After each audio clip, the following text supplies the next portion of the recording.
Auditor General of the Federation, Anthony Mkpe Ayine, is grateful to God that his long years in the Nigerian public service have ended on a note of a well-merited, happy retirement. Faith took him to this achievement since he does not hold back for one moment his reliance on the Almighty for daily guidance. But that faith is not premised on mere belief in God. Mr. Ayine has been a paragon of virtues that have become rather rare in a society seemingly in a hurry to grab as much as they can of the here and now. Integrity is one of those virtues. To me, integrity is the quality either of character, of life, being honest, being sincere, being upright, and having very strong moral principles or conviction that will be a kind of guidepost to you in your life. So that is what I see as integrity. You are, being honest in whatever thing you are doing. You are being sincere, you are upright, you are truthful in what you are doing, and you are having strong moral convictions or principles to guide you. One element keeps returning to a time cherished by many of our models, an era during which truth was an established signpost for the child, and parents had zero tolerance for lying by their children. Mr. Ayine is a product of that time. You will be punished if you have done something wrong and you are asked and you denied when you did it. But if you tell the truth, you may not be punished. But if you lied, you denied, and then after their investigation, they discover it, that is when you'll be punished. They will counsel us. Don't speak the truth, tell us. And so, even as children, we had age group and they were very basic moral values that were introduced to us earlier. We grew up with these values, and these early moral values which our parents gave us the training, I must say that helped me very much even in my later years. Mr. Ayine has retired after years of meritorious service as Auditor General of Nigeria, but the probity that saw him through his high-profile assignment took roots from way back in time. His early childhood was immersed in sound faith teachings. Both parents of blessed memory were Catholics, and they were always sending us to the church. Yes, even though at that early age, I must say when I compare with my knowledge of Christianity today, I know that there were religious principles as at that early age that helped. Yes, the catechist was also taking us through evening lessons and all that. Mr. Ayine had a choice to jettison what he learned at catechism as soon as he matured into adulthood. So, why did he retain the values?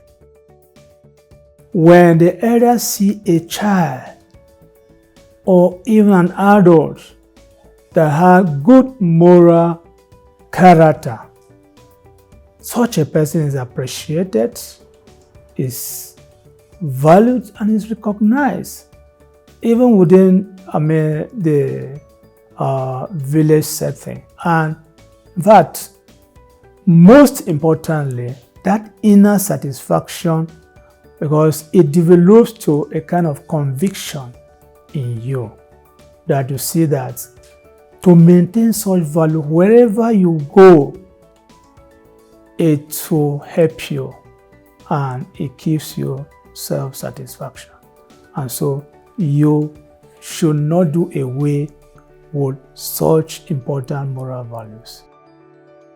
Mr. Ayine's story is now being told on a happy note, but it has not been an easy ride through work and into retirement. When you are a man of integrity, you should expect challenges that will come. Those who will disagree with you, those who will slight you, those who will deride you, agree with you. And I've had quite a number of such situations. But like I said, my understanding of integrity, when you have strong conviction that this is the right way to go, this is the right character, this is the right life, you will be able to steer through whatever storm, whether somebody is trying to deride you. And in life, I have even those who at a particular time derided you, look down on you. Later in life, I will come back to you and said, you were right when you did this. But in public office, I've had situations where my former staff will call me and say, oh, Oga, we missed you. That is when later they discover the principle, the conviction you had, and you stood your ground. And that in itself gives you satisfaction. I'm one that I believe what the Bible says, a man's life consisted not of the abundance of what you possess. So unfortunately, like what we have in our environment, like Nigeria, people are looking at possessions in life. People are looking at, no, that is not what makes a man's life. But when you have values, selfless values, values that can impact, can assist others, in itself, like I've said over and over, you have that inner satisfaction. Some people in the world are pleased with the life Mr. Ayine has led so far. They speak up about it. What you see you live in private life, you also see that also live in public life. And that is because of his upbringing. Coming from a Christian background, he has always lived with that mentality. He said, look, as a child of God, as a believer, you need to live a life that will promote or dignify the name of God wherever you are. And he has always been living that with that perception, living his life with that perception. That I'm a child of God, I'm a believer, wherever I go. Let the whole world know that you are a child of God. Let my conduct not bring shame to the body of Christ. And it's always been that. I'm happy that even right now, he has been able to prove that to everybody that, look, there is contentment. And there's probably said that godliness with contentment is a great gain. And you see him living that kind of life. And I'm happy that I've shaped myself with that kind of character. One notable thing for Anthony Ayine is that he is not inclined in getting riches anyhow or being material things to overtake his conscience.